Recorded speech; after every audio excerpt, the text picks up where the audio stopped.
கன்னிராசி நேயர்களுக்கு இந்த வார பலன் எப்படி இருக்குன்னு பார்க்கலாம். நவம்பர் மாதம் 1ஆம் தேதியிலிருந்து 7ஆம் தேதி வரையில் கன்னிராசி நேயர்களுக்கு மனதிற்கு ஒரு சற்று குழப்பமான வாரமாக அமைகிறது. குரு பகவான் 10ஆம் இடத்தில் இருப்பதனாலும் உங்களுடைய ராசியிலிருந்து 2ஆம் இடத்தில் சூரியன் சனி ராகு இருப்பதனாலும் குடும்பத்தில் சிறு குழப்பங்கள் ஏற்படுவதற்கு வாய்ப்பு உண்டு. வேலை இடத்திலும் உத்தியோகத்தில் அல்லது தொழில், கூட்டு தொழில், வியாபாரம் போன்றவற்றிலும் சிறு குழப்பங்கள் ஏற்படுவதற்கு வாய்ப்பு உண்டு. உங்களுடைய மேல் அதிகாரிகளிடம் நீங்கள் வாக்குவாதங்கள் செய்யாமல் இருப்பது நல்லது.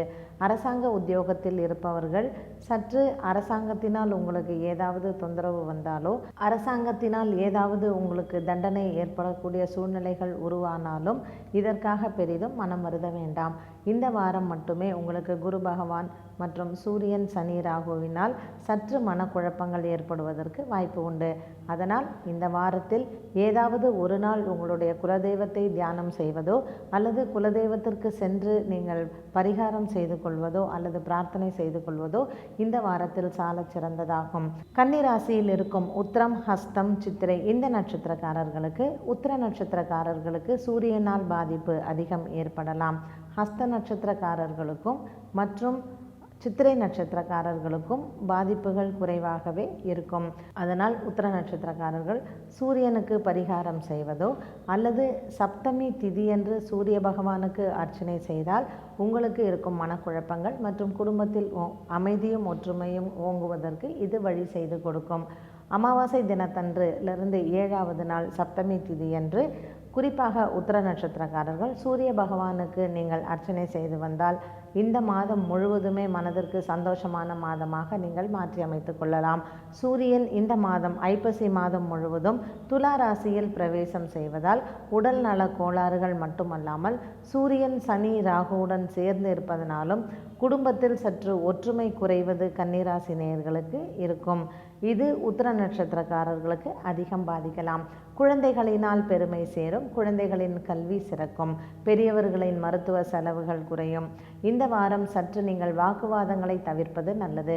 குடும்பத்திலும் சரி அலுவலகத்திலும் சரி வாக்குவாதங்கள் தவிர்ப்பது மிகவும் நல்லதாகும். நீங்கள் பரிகாரமாக இந்த வாரத்தில் உத்திர நட்சத்திரக்காரர்கள் சூரிய பகவானுக்கு வாரம் முழுவதுமே காலையில் சூரிய உதயத்தில் நீங்கள் ஆதித்ய ஹிருதயம் படிப்பது சால சிறந்ததாகும். உத்திர நட்சத்திரக்காரர்கள் சூரிய பகவானுக்கு கோதுமை தானம் செய்வதும் சிறப்பான ஒன்றாகும். சித்திரை நட்சத்திரக்காரர்களுக்கு இந்த வாரத்தில் நீங்கள் வியாழக்கிழமை அன்று குரு பகவானை தரிசனம் செய்தால் அல்லது உங்களுடைய குலகுருவை தரிசனம் செய்வதும் சால சிறந்ததாகும். ஹஸ்த நட்சத்திரக்காரர்கள் வெள்ளிக்கிழமை அன்று மகாலட்சுமிக்கு அர்ச்சனை செய்து மகாலட்சுமி விரதம் இருந்து பூஜை செய்து வந்தால் இந்த வாரத்தில் ஏற்படக்கூடிய குழப்பங்கள் குறையிடுவதற்கு வாய்ப்பு உண்டு. மகாலட்சுமி பூஜை செய்தால் இந்த வாரம் மட்டுமல்லாமல் வர இருக்கிற வாரங்களிலும் உங்களுக்கு பணத்தட்டுப்பாடுக்கு குறைவின்றி உங்களை பார்த்து கொள்வது நல்லது. கன்னிராசி நேயர்கள் ஏற்கனவே 7.5 சனி பிடியில் இருப்பதனாலும் குரு பகவான் 10ஆம் இடத்தில் கோச்சாரத்தில் இருப்பதனாலும் சூரிய பகவான் உங்களுடைய ராசியிலிருந்து 2ஆம் இடத்தில் இருப்பதனாலும் சற்று குடும்பத்தில் ஒற்றுமை குறைவது மற்றும் மனக்கோளாறுகள் ஏற்படுவது, இதை தவிர உங்களுக்கு பணப்புழக்க நெருக்கடியும் வருவதற்கு வாய்ப்பு உண்டு.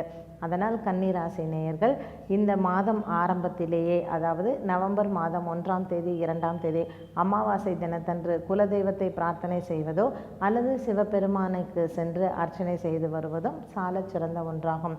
கன்னிராசி நேயர்களுக்கு இந்த வாரம் சற்று குழப்பமான வாரமாகவே அமைகிறது.